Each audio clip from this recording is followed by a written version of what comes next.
crescimento da noite pro dia, mas aí, nos últimos 12 meses, Bitcoin se valoriza mais de 1000%. Chega GameStop também nos últimos 12 meses, se valoriza 6.800%. E agora vem as NFTs, que agora só no mês de fevereiro, as 10 NFTs mais negociadas acumularam uma valorização de 400%. E é lógico que isso causou um baita de aumento de interesse de busca. Dá uma olhada no Google Trends para quando a gente busca NFT. Bizarro, né? Mas afinal, o que são as NFTs? Dá pra gente investir? Ainda é hora de investir? O que eu faço? Vamos lá, NFTs, cara. O que são esse negócio? NFT é sigla para Non-Fungible Token, ou então tokens não fungíveis.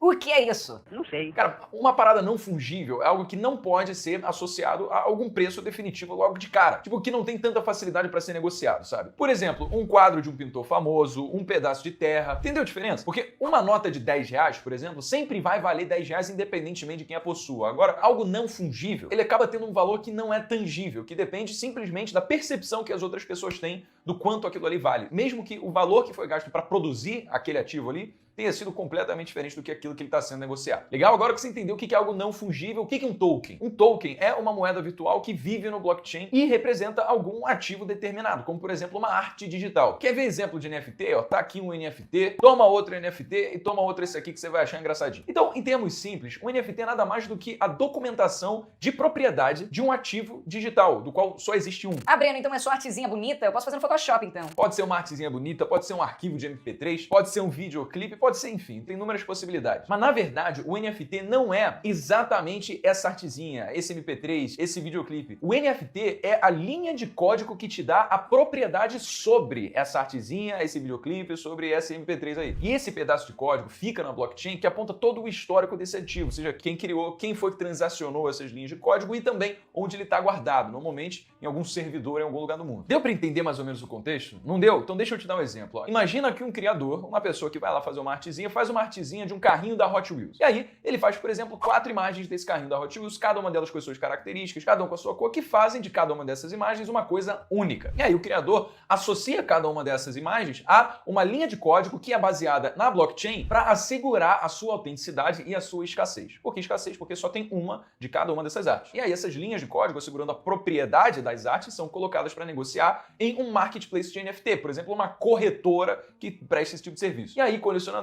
que se interessam, né, por essas linhas de código compram as NFTs através de criptomoedas, como a Ethereum. E aí você me pergunta, Mas por que não comprar somente o carrinho Hot Wheels? sabe por quê? Porque é simples até, cara. Um carrinho Hot Wheels é difícil de você verificar sua autenticidade. É uma parada feita de plástico ali que pode se depreciar, pode se deteriorar. Mesmo o original, ele pode ser replicado, forjado, ele pode ser fakeado, pode ser tudo. E aí fica difícil traçar o histórico de quem fez aquilo de fato e nas mãos de quais pessoas o carrinho passou. E com NFTs não existe esse problema, porque justamente por eles serem baseados em blockchain, todo esse histórico vem à tona. Você pode identificar justamente quem criou, botou no mercado, para quem transacionou e quem tem o direito hoje. Quando o criador publica alguma coisa na blockchain, o que ele está fazendo é criando um registro imutável, verificável e público da sua autenticidade. Olha esse NFT aqui, se chama de CryptoPunk asterístico 6965. Em julho de 2017 ele foi vendido por 4 Ethereums, o que dá um valor de $1.106.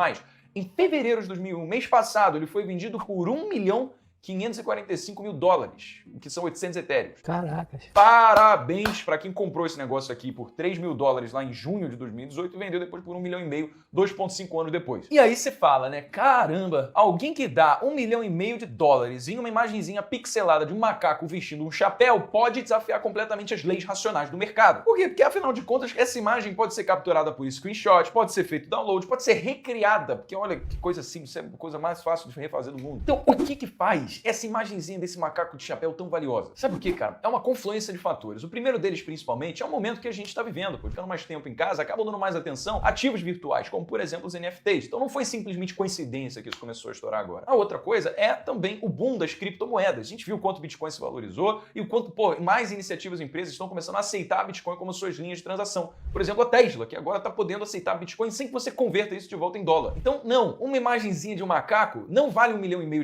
Um videozinho clipe do LeBron James arremessando uma bola também não vale $208 mil.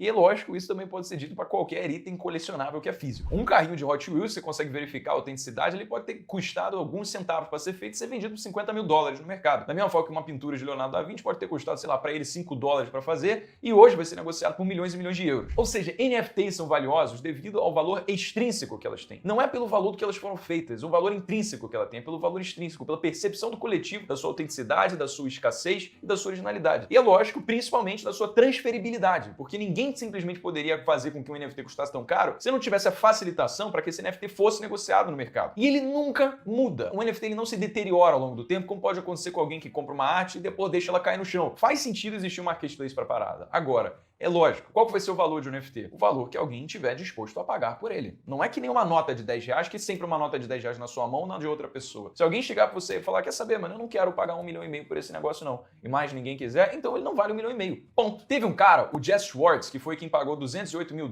naquele videoclipezinho do LeBron James lá com a bola de basquete, ele que é o otimista da parada, ele falou o seguinte, ó, cara, qualquer pessoa pode assistir o mesmo videoclipe do YouTube de graça, mas só tem uma versão original verificada pelo blockchain. E é essa escassez que faz com que isso seja valioso no longo prazo. De acordo com Jess Schwartz, ele se sente como se tivesse comprado a Mona Lisa a troco de banana. E aí você pergunta, Breno, é o momento para investir nisso daí?